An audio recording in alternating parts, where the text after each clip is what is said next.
From the PSIA-AASI Satellite Studios in Portland, Oregon, I'm George Thomas. You're listening to First Chair, and fun show for you this evening. We are visiting with team member Justin Arndt.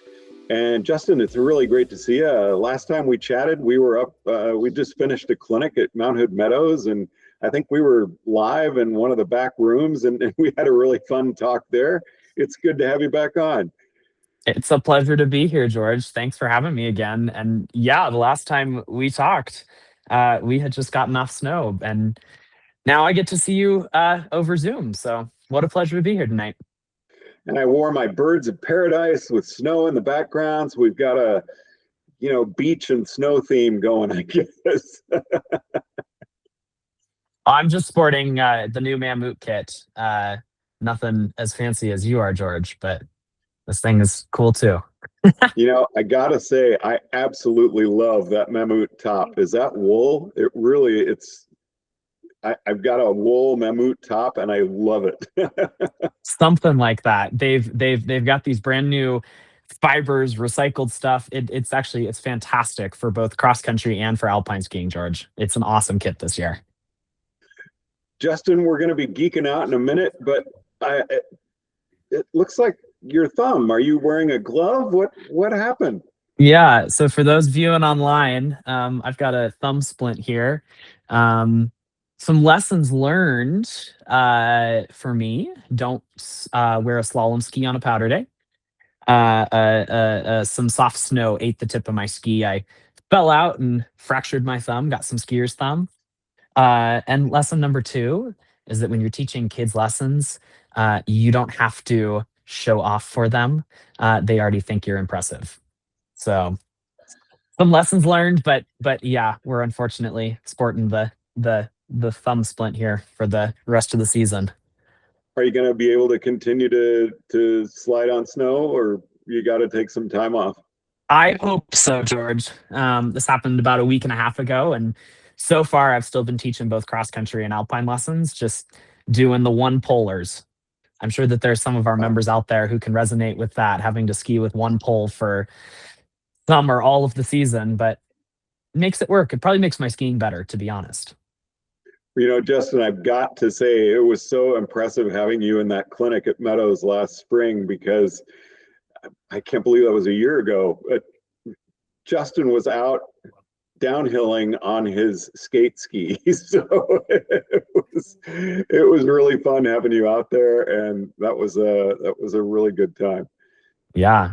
And George, speaking of things that are in the pipeline, Interski is happening in, just over a year in Vail, and the cross country team at this last national team training in Vail, we were out there sporting our skate skis, working on our synchro turns, just like the alpine team was, except on the skate skis. So it's happening.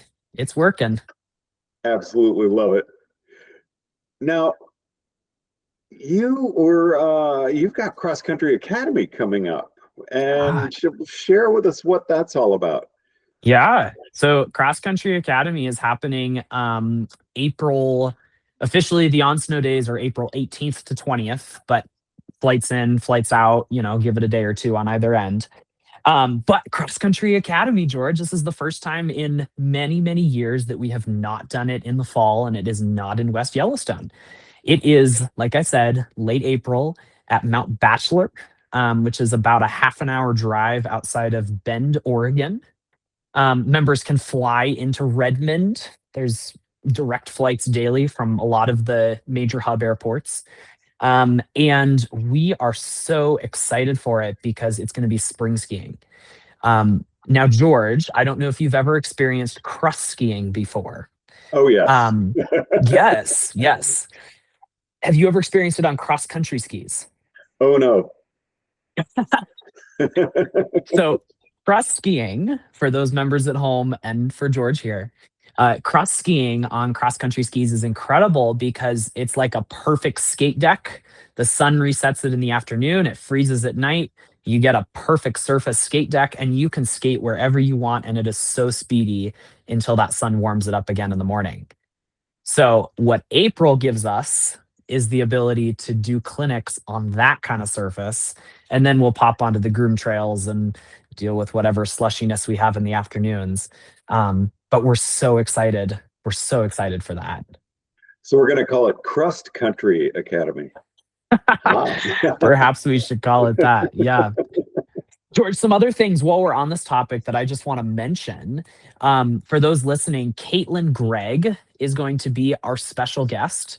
For those that don't know, Caitlin represented Team USA at the 2010 Vancouver Olympics in the team sprints. She's won many American Birkebeiners. She was on Team USA. And so she's going to be joining us as a guest coach in addition to current and former PSIA National Team members. And then, like many of the years at Cross Country Academy, we've got some wax specialists coming in to show us some demos happening. And we just want to get the word out that members need to sign up before March 18th if they want to come. And we've got space and we'd love to have them. That's fantastic. And Bachelor, I know, has gotten a lot of snow. We've got a lot of snow in the forecast for next week. I think Mount Hood is expecting around 22 inches. Big dump coming this way. And so hoping that the snow at Bachelor is just going to be fantastic for you all. We're hoping so too, George. Maybe we'll see you there at Cross Country Academy as well.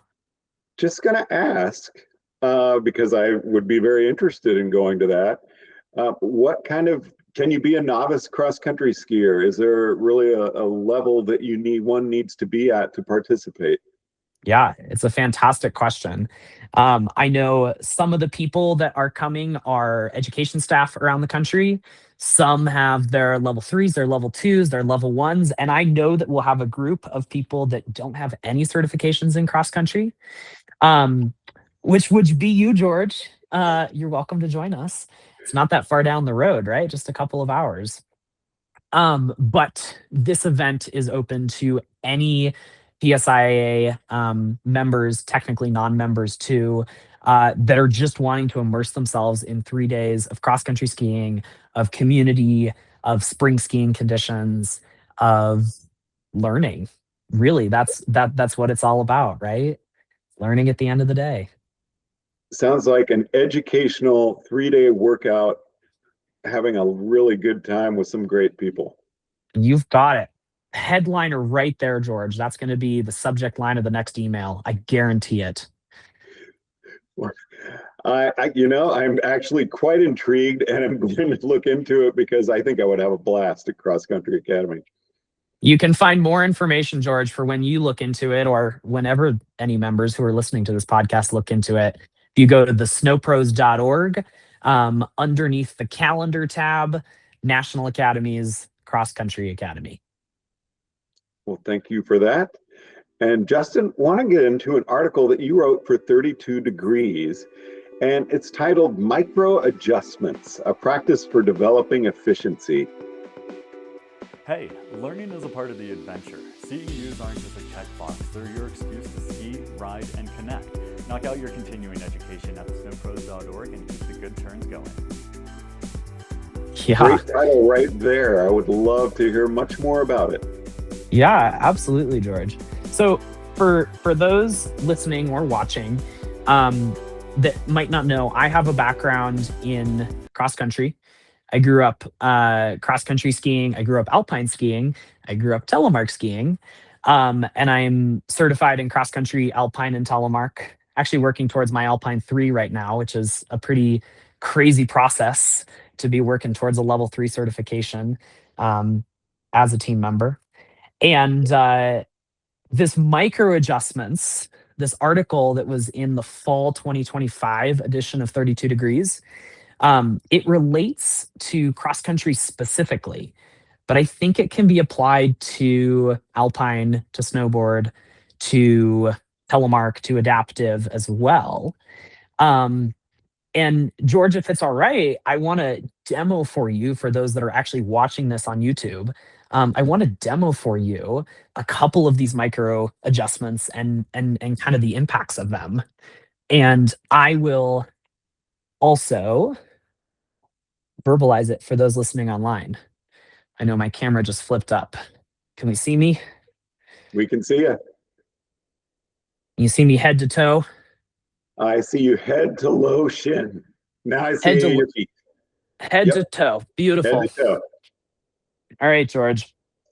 Are you ready for this? This is so I also have my one ski pole here because I can't hold a pole in this hand. Something really cool in cross country skiing that separates, like, when we think about candidates for certification, but also like thinking about maybe like beginner, low, intermediate versus like high, intermediate, advanced, efficient skiing. Something that is really cool. George, can you see this leg? Yes, I can't see the foot, but I see the angle in the leg. Okay. Let's see if we can move this. 1 second. Is that better? Oh yeah, much better. Let's move you back ever so slightly more so we can see the head. Thanks for those, Baron. There we On go. Spotify. Lovely. Okay. So something really cool in cross-country skiing and classic skiing, right? I've got my front leg and I've got my back leg. And if you look at my center of mass for what we see in most of our level 1 candidates or even just beginner skiers, and George, speak up at any point if you can't see what I'm talking about.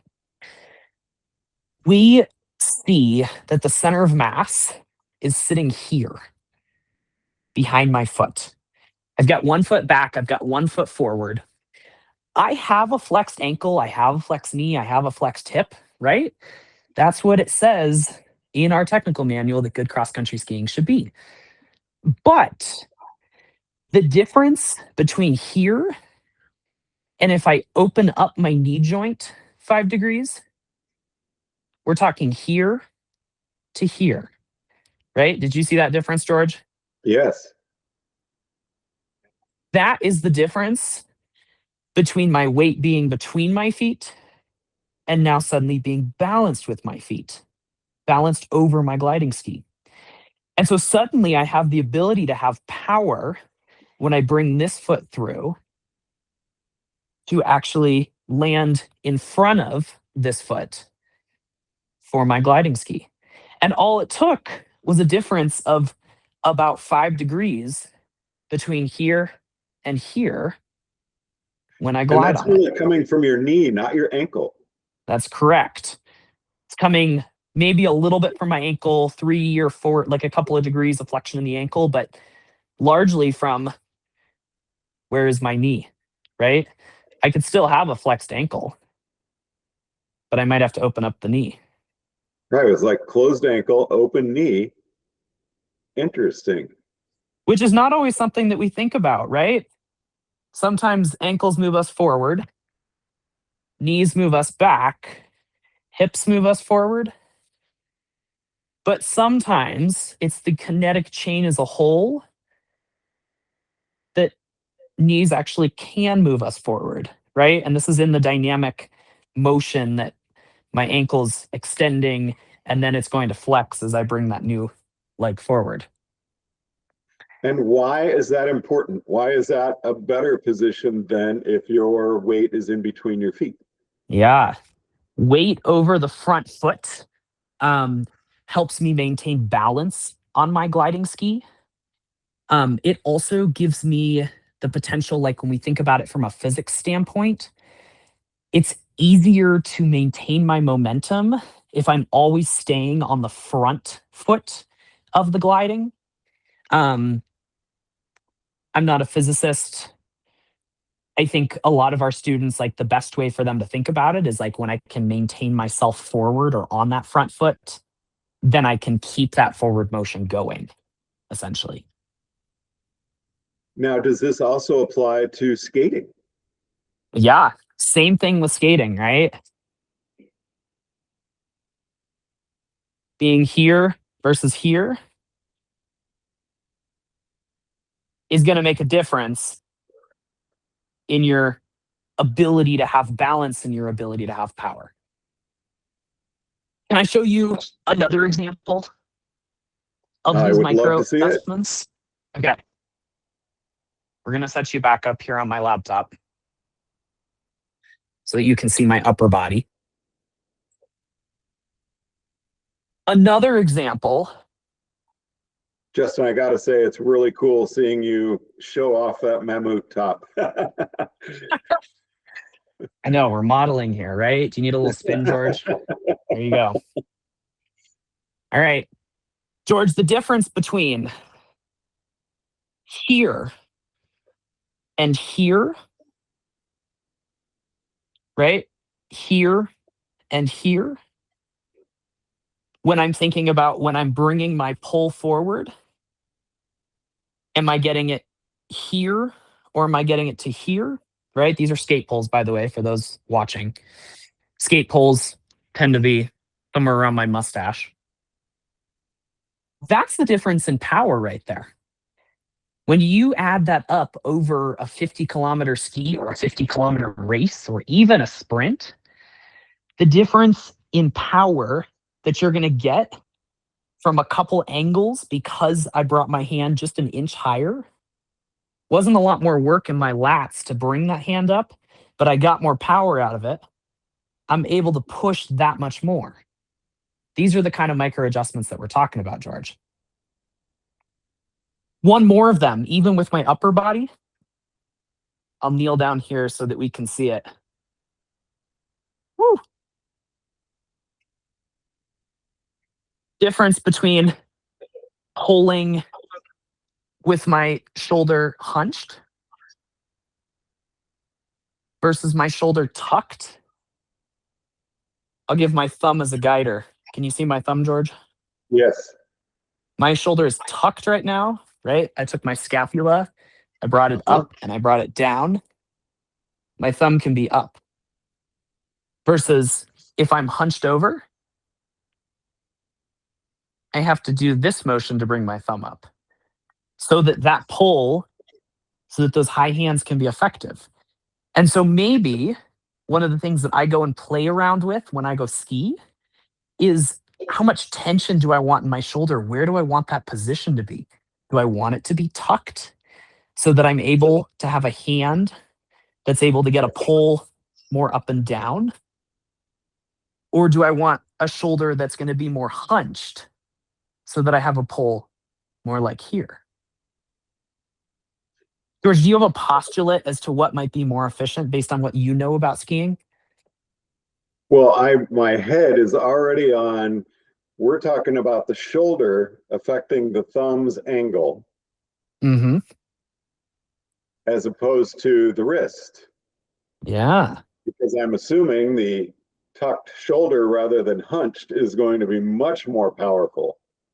Yeah. You got it. You got it, George.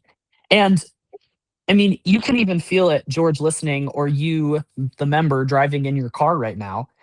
If you put your thumb up, pointed up towards the sky in kind of a more ideal polling position, if we're skiing at a more aggressive rate, and I'm actually able to get my whole body onto that pole, right?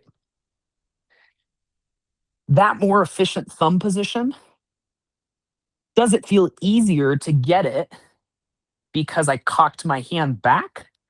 Or does it feel better to just have the looseness, tuck that shoulder, and be able to biomechanically just have it right there? And you're saving energy and being more efficient because you're not tense all over the place, burning up unnecessary calories. And exactly. Now you understand cross-country skiing, George. That's our goal at the end of the day. For any alpine instructors, snowboard instructors, telemark instructors listening to this podcast, one of the fascinating things that I think when people ask me, like, what's it like to teach cross-country? Most of our students' goals, it's about efficiency. It's about how can I move forward?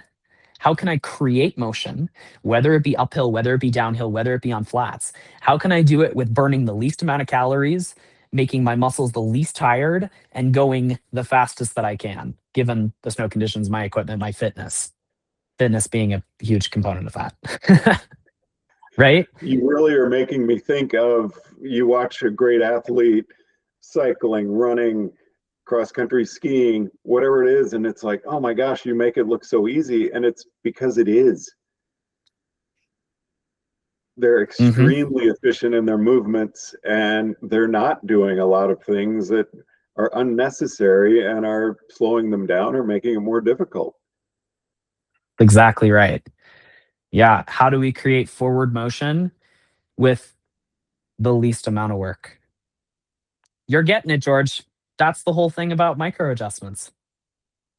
That's what I wanted to come on here and share with you.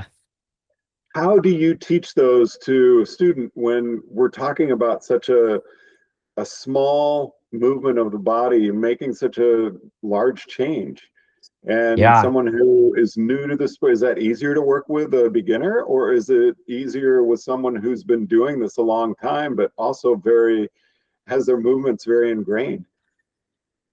I think that, and I say this with the most respect towards all of our students and the most love towards all of our students, I think we always have some students that are going to be more coachable than others. Some students, right? We've all had them that you say something or you show them something and they make that change in the snap of like in seconds, and they get it and they make that change and it's there to stay. And then you have other students that we have to come at it from multiple different directions. And so I think when you're teaching this thing, right, I'm going to know something about my student. Are they a visual, an auditory, a kinesthetic learner? Are they new to this sport? Do they have fitness? Are they bringing in motor skill acquisition abilities from elsewhere? Or maybe this sport, they're a racer, they've been coached for many years. I might just give them I might set up a situation to say, all right, I want you to experiment with different shoulder placements, or I want you to experiment with different angles of your knee and therefore degrees of how much your back foot is coming off of the ground. For other students, I might tell them directly, hey, move that shoulder blade back. Hey, extend that knee a little bit more, flex that ankle a little bit more. I want you to move with the forward ski as it's becoming your gliding ski in classic.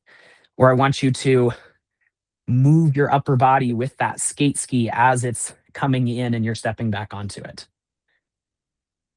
I might even come in an indirect way, have them do some drills.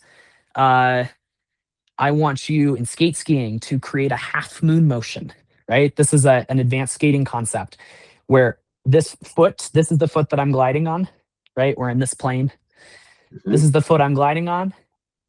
For those listening, I am showing my left foot or my left arm in my model of feet being the foot that we're gliding on, and the right foot is coming from the side and behind in this half moon motion. And then I actually step on it out in front, but it was able to create acceleration. And my body, as I was coming forward on it, actually moves with that foot. Those are some of the drills that I might come at a back door to get at some of these micro adjustments. And Justin, how did you come up with this idea for the article? Was this something you created? Is it something that you worked on with other team members? How did this come to be? Yeah, I think this is a term that I've kind of coined, but it came out of what we do at national team training. The first 2 years-ish of national team training, in my experience, right? This is term one for me, but really is about understanding our own skiing and each other's skiing and watching it, right? I'm going to watch Tuli's skiing. Tuli is one of my cross-country teammates, and I'm going to watch Zeke skiing. And I got to figure out, as a team member, what are they doing that is different from my own skiing so that I can change my own and they can change theirs and we can meet in the middle so that when it comes to Interski, we're skiing more similarly in our stride length, in our tempo, in our pull angles, in the power that we're generating, so that we can look like we're synchroing, so that we can synchro at Interski. I know the alpine team, the tele team, the snowboard team's been working on this concept too. What are we seeing in each other's skiing that is different from our own? Do we like it? There's multiple ways on how to ski, right? We know that. But at the end of the day, the goal is interski, synchro skiing, understanding skiing enough and being able to change it in ourselves so that we can mimic others, so that they can mimic us, so that we can find a shared place where we're able to achieve the same outcome, even if the way that we achieve it is slightly different. I'm going to say that again, so that we can achieve the same outcome in our skiing, even if the way that we do it is slightly different. And I think, George, that applies to our members too. When you're out teaching, watch those students. Figure out, how is it skiing differently from you? How is it skiing differently from you were years ago? And how can you help them reach a desired objective given their body type, their fitness, their background, their coachability, whatever all those pieces are? And how can we get them to that objective without sacrificing some of the things that they love or some of the pieces about their skiing that they can't change?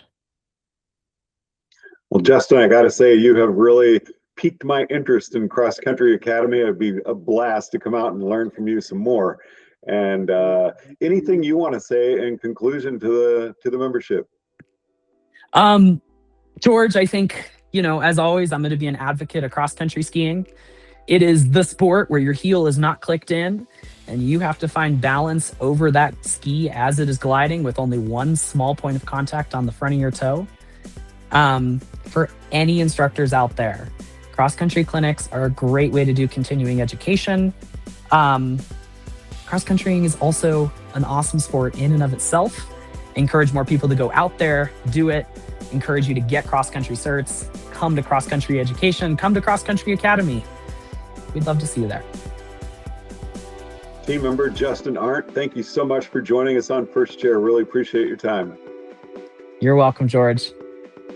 From the PSIA-AASI Satellite Studios in Portland, Oregon, I'm George Thomas.